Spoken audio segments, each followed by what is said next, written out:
I asked the internet to send me your steepest streets, and today we've got a crazy one from Clarke in Barcelona. So I was going for a ride and I saw a sign that said 30%. And I was like, well, that can't be real. And then I fell off my bike here and got laughed at by a child. Having ridden up several of the official steepest streets in the world, including Baldwin Street in New Zealand and Scanupia in Italy, I have to admit this one seems legit. Have you finished this climb yet? Never. This is where it always ends, huh? Always slip right here. This is... Sit there in shame for a while. We're also joined by Jordi Lopez, who not only has the fastest known time for this climb, Es la más dura de toda Barcelona. he's in the top 100 KOM holders worldwide for Strava. And we'll be joined by a special guest who threatens to take that crown from Jordi. Go, go, go! Got it! almost there. Bucks. I've never laughed so hard I had to get off the bike. That was... This video is sponsored by Insta360, and here are the two cameras I brought with me to Barcelona. The Insta360 X5, this is their flagship 360 camera. It can shoot 8K, 30 frames per second, and has a bunch of amazing features, including flow state stabilization, 208 minutes of battery life, and so much more. The Insta360 X series has been my go-to since the beginning of this Steep Street project when I first went to San Francisco over 3 years ago.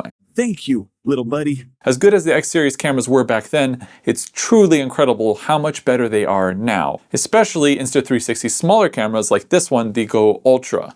The little camera pod right here only weighs 53 grams, which is perfect for cyclists who are trying to keep things ultra light. And because it shoots 4K, you're not going to sacrifice image quality. Like the X5, it has flow state stabilization, and with a pendant mount, ta-da, you can easily get a cool POV shot without needing a bulky chest mount. Since going on this trip to Barcelona, I've added this articulating angle mount, which lets me adjust the angle of the camera while using the pendant. I highly recommend it. And if you're the kind of person who likes to see your ride stats on the screen like me, the Insta360 app makes it easy to add your ride data to your footage. Purchasing an Insta360 camera or accessory through my link in the description goes a long way to help support this channel. Thank you for watching, and thank you to Insta360 for being a long-time partner for this series.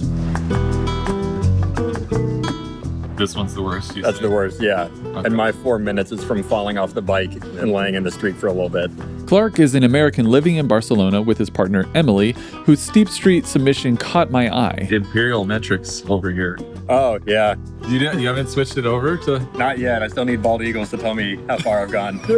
Don't worry, we will be using the metric system in this video since we are in Barcelona. Come on, Clarke. Most of the time, the streets people send me have a max grade around 18 to 20%, which, to be fair, is extremely steep, but not world class. I clicked on the Google Street View of that segment you sent me and I saw the 30% grade sign. I'm like, okay, this is good. On previous episodes, jet lag has been a big issue, like when I went to Baldwin Street in New Zealand, a 35% grade, and tried to ride up it just one day after arriving. Mitch was confident, cocky even.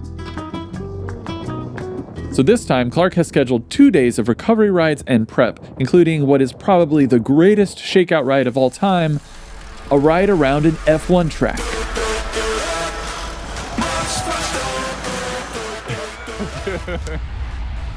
We're joined by Mauro, fellow Nero Show dog of a bike owner. It's enough to get a sticker, but it's got a big paw on it. Yep. That is a dog of a bike. And a special guest who Clarke DM'd just a few days ago with the last second invite, current hill climb champion, Harry Mack. Apparently Clarke also slid into Sepp Kuss's DMs but got no response. We can only assume that he's out of town and would have otherwise made it. The point is, once again, I'm riding with people much stronger than I, but that doesn't mean I can't have fun. And let me tell you, an F1 track is a pretty great place to have fun on a bike.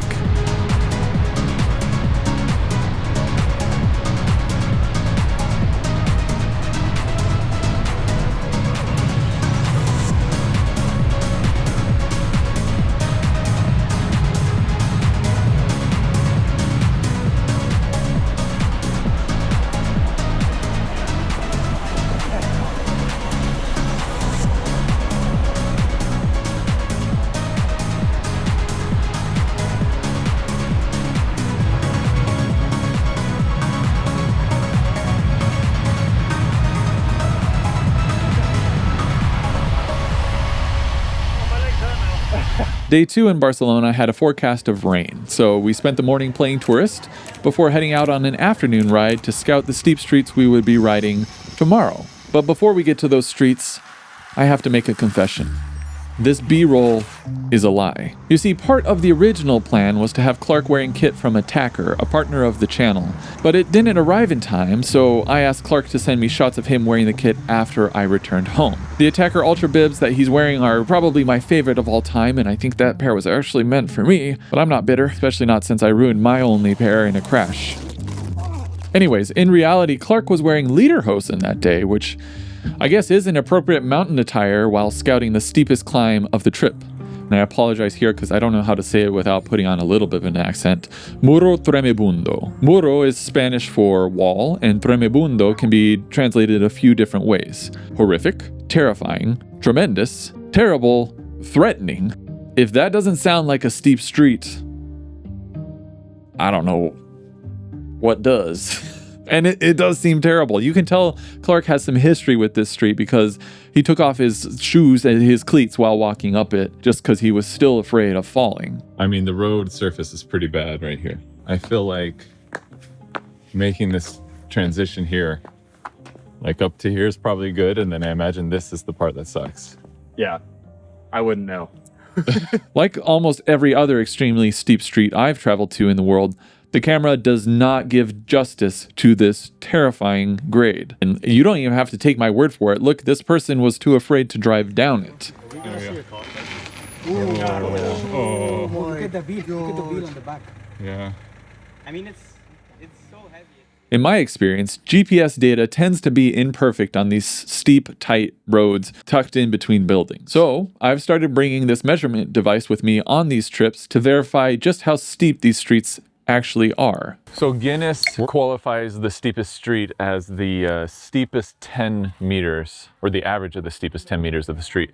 And since, as verified by Clarke, this is the steepest 10 meters, that's all we're gonna measure because I don't want to go up this whole thing in my cleats. Where you measure makes a big difference. On the first pass, we cut around the inside corner. We're gonna have to do a second measurement because I'm getting a grade of 38.7%. And that's over this bit here. So it's a little tricky with the switchback. That is substantially steeper than the Guinness World Record holder Baldwin Street at 34.8%. But Guinness requires you measure from the middle of the street. In fact, previous record holders have been disqualified for cutting corners. Measuring from the middle of the street. All right, any guesses? I'm gonna say 34. 34.6%. Hell yeah. Over 11 meters. Accounting for possible measurement errors, almost identical to Baldwin Street. And like Baldwin, this max grade section is not the only steep part of the road. The street actually has an average grade of 20% for 350 meters. That's like 1,200 feet. With my weight and my bike's current gearing, my smallest gear up front is a 35 tooth, and my biggest gear in the back is a 36, so I'm actually a little bit easier than a 1-to-1 ratio. I'm still gonna have to put out about 500 watts up the entire climb, and that didn't work out so well when I went to Baldwin Street. If you've never cycled with a power meter or are just wondering what 500 watts on a bike feels like, I highly encourage you to go to a gym and find the watt bike and try it out. Like, just see how long you can hold it. Cade Media did a great video where they tried to hold World Tour power, and it's an awesome illustration of just how hard it is and how strong the pros are. According to my power curve, the longest I've ever held 500 watts is just under 2 minutes. Hopefully this climb doesn't last that long. So now that I've seen it, the thing that worries me is actually the traction more than the grade. 4 weeks ago, I crashed because of pine needles, and now we've got all that. Morning, it's the morning of the ride. Walking to a bakery to get some coffee and some pastries or something. I'm nervous. I'm really, really nervous after going and seeing the steepest street that we're gonna climb. It is super steep and grip is gonna be an issue. So, had nightmares about that last night.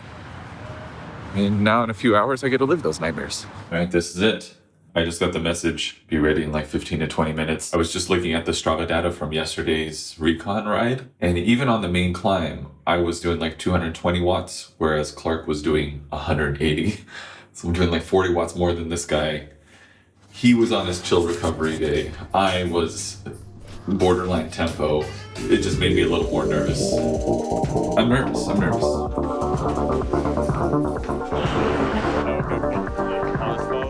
The crew for today's ride includes Clarke, his Labubu, Anurag, Where's your Labubu? Mauro, What's up? Good to see and Oyvind. Anurag not only competes in ultra races, he also frequents a local group ride that does all of the streets we're doing today just for fun. Oyvind once decided to bike pack across Europe on a whim because a friend was passing through town on his bike and invited him. 30 minutes later, he was on his bike at the start of a journey that would last thousands of kilometers. I continue to be outclassed. Our first climb of the day is to the top of Mount Tibidabo, just outside the city, where we're going to meet up with Harry and with Jordy. Dude, Clarke is cooking. He's going already. I'm doing 320 watts. My threshold is around 300 watts, so this pace is already not sustainable for me, but I'm too embarrassed to ask the group to slow down, so instead I will just suffer in silence and potentially blow up before we even get to the steep streets, thus ruining my entire trip to Barcelona and the point of this video. But ultimately, it's more important that I don't show weakness to these people who I just met a few minutes ago. We're still on our way to the steep streets. I think I just did like a 15-minute threshold workout. I'm cooked and we haven't even started yet. How in trouble am I? Was that zone 1 for you? It's not too heavy. I have 34s on, so this is about 8.8. Is my camera on? Can you see? Red dot's going. Red dot's going, okay.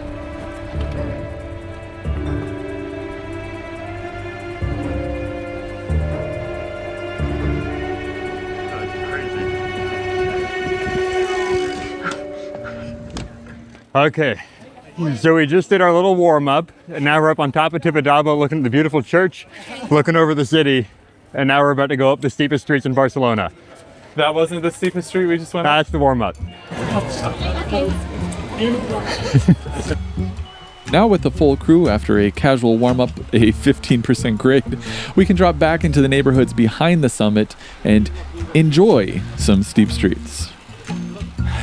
Normally, I put my Insta360 X5 on my handlebars for these rides, but I was so nervous about falling on the final climb and breaking the camera that I decided to put it behind my seat tube because I thought that would be a safer position. And of course, I didn't check the footage until we got home, and well, the shot isn't exactly usable, at least not on this platform. So I'm just gonna kind of cover it up with this.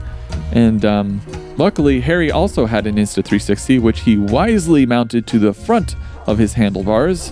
And like the goat that he is, Harry generously offered to share his footage with me. So thank you, Harry, for pretty much saving this video.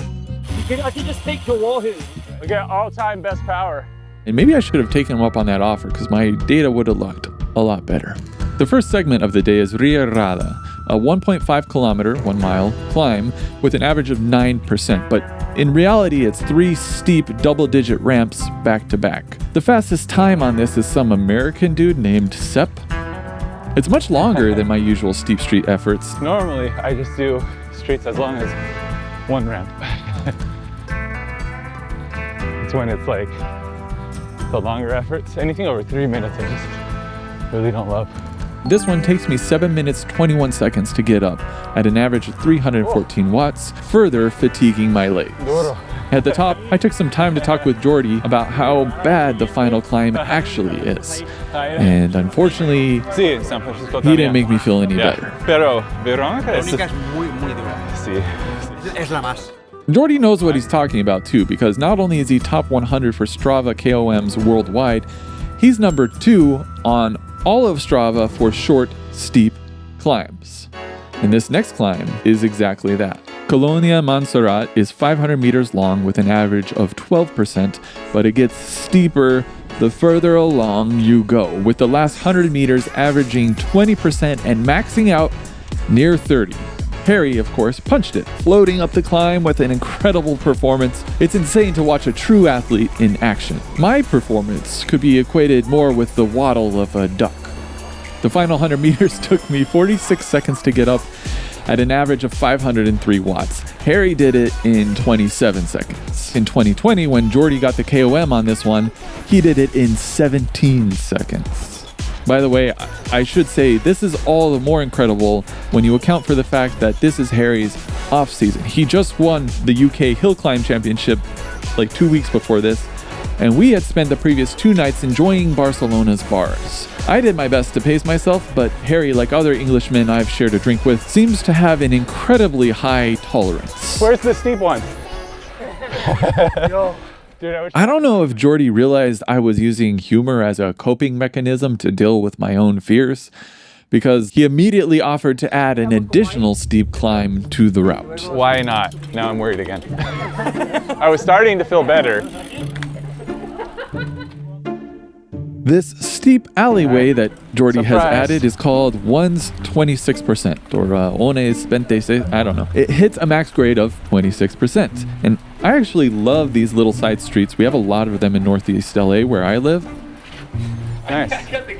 Maybe it's because these narrow alleyways actually look steep.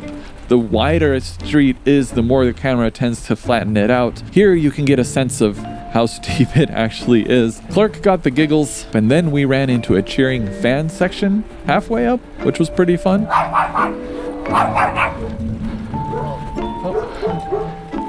Nothing like a little extra motivation to keep going. It took me 1 minute and 7 seconds to complete with an average of 451 watts. Sí, sí. Eso es mi favorito. Corta y... Sí. Sí. ¿Larga? No, no. When I originally devised this series, the idea was that I travel to cool places and then do 1 or 2 short climbs. I thought it was the perfect idea. 1 to 2 minutes of pain, and then I get to enjoy the rest of the vacation. It turns out the kinds of people who like to ride these climbs are very strong and also like to go for long rides. So it's never 1 or 2 minutes of pain.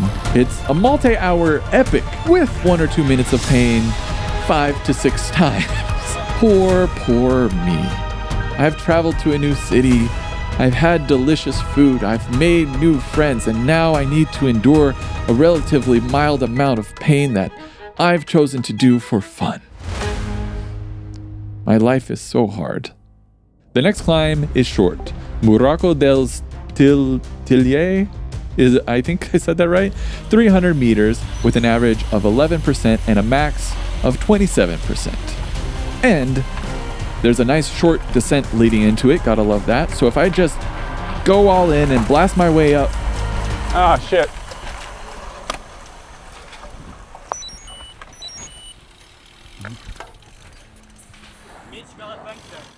You got a puncture? I am a devout tubeless tire apologist, but if a rock is sharp enough, even the best tire sealant combo is doomed. It's a sidewall puncture. I think I'm... We'll see. That's not a good place to get a puncture. Even with a plug or a tube, it's really not safe to ride on a sidewall puncture like this, especially when it's that close to the bead. We still had several climbs to go, and I had a decision to make. How many cyclists does it take to fix a tire? I could take a cab back to the hotel and try again later, or I could press on and just hope the tire holds. Oh, it's so frustrating. Quite literally a ticking time. Yeah. Just here like I did the only reasonable thing and picked option C, go to a cafe and ignore the problem for a little bit longer. How does it compare to like the stuff in the UK you normally ride? It's quite similar. Really? We're like random in the middle of nowhere, random steep street that was built like 50 to 100 years ago and hasn't had any potholes filled. So it's the same as like UK hill climbing. Oh, nice. Yeah, they're good. Yeah, brutal. After lunch, I was shocked to learn the problem didn't go away by itself. Look, with unlimited time and budget, the obvious choice would be to return to the hotel and just try again tomorrow. I could technically extend my trip, but I have a very pregnant wife waiting for me back home, and everything is fine now, but there were some complications early in the pregnancy, so I really don't want to be away from home any longer than I need to. To be perfectly honest, I almost canceled this trip entirely. So I'm going to take a risk. I'm going to go with option 2. That way I can get home at the originally planned time. The Zip 353 wheels on my bike have a built-in tire pressure sensor, so I can keep an eye on that pressure as we ride. And if we skip the next few climbs and just go straight to the big one at the end, I think I can make it. I thought we were in the clear. So we made it to I know. We got out of the city. Yeah. On crash. No, I've learned not to try to fabricate any drama. The drama comes to you. Yeah. 26.7 now. It's just slowly going down. With my tire pressure continuing to drop, we decided to take yet another shortcut to the climb.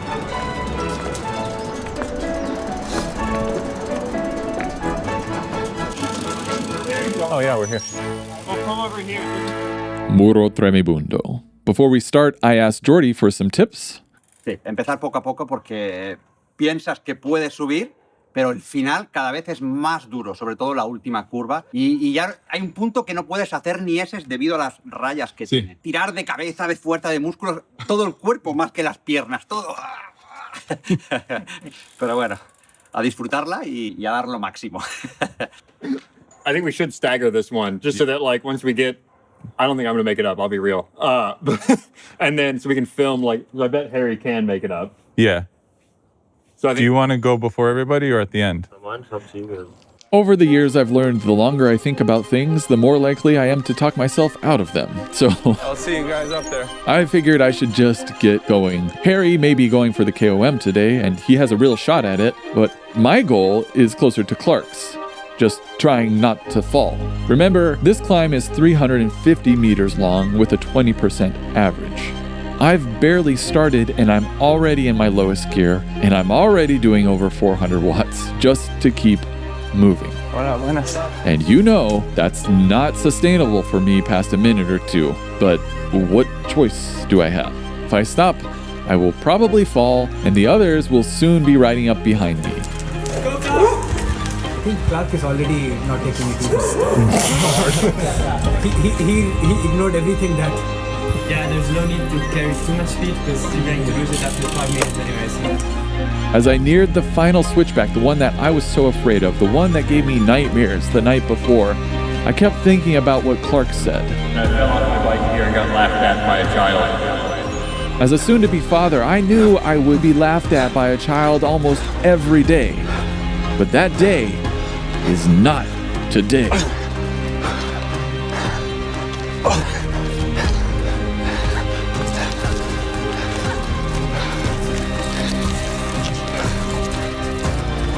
Oh, that was close.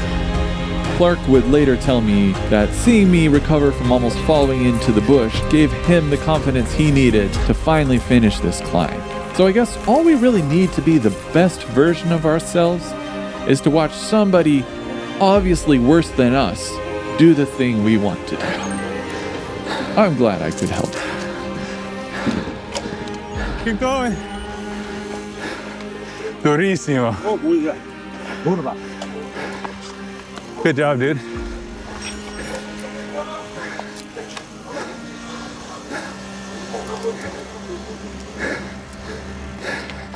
You got it.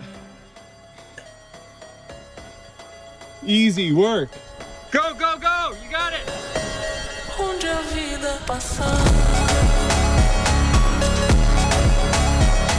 on, come on, come on!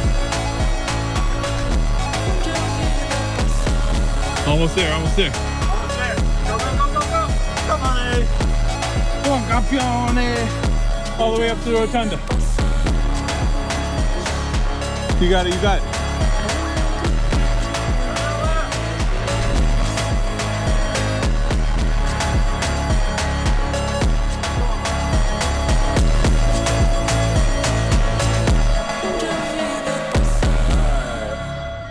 That corner is brutal. That corner, yeah, dude.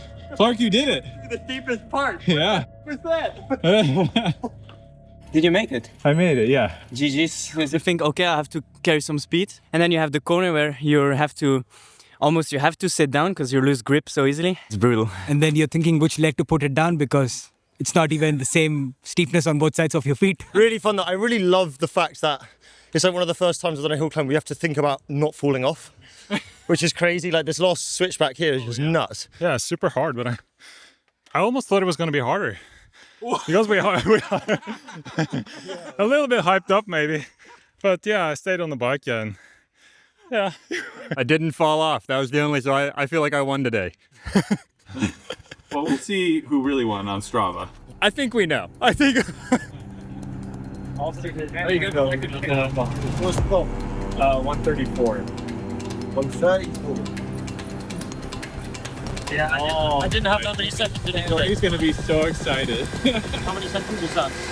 7 seconds. I did get a call. Okay, there you go. Which one? Oh, the full segment. There you go. Oh, Yeah. Huge thank you to Clarke and everybody else that hosted me in Barcelona. What an incredible experience. And I do feel really, really lucky that I get to go on these adventures, meet incredible people, and go on these rides that are actually enjoyable in a weird kind of like type 2 kind of way. Because at the end of the day, I am one of those crazy people that likes to go on these long rides and add in the super steep streets. I also want to give another shout out and a thank you to Insta360 for sponsoring this series and being such a great partner. You can use my link in the description again to get your own Insta360 camera or accessory. Please do that. That's a huge help to the channel. Since I have a kid on the way, a lot of these steep street videos are probably going to be a lot closer to home. Luckily, I live in a place where there are a lot of steep streets. I have some interesting ideas on some new takes on steep street videos and getting some people that maybe aren't normal cyclists to experience them. So if you've enjoyed this one, please subscribe, stick around, and thank you again for watching.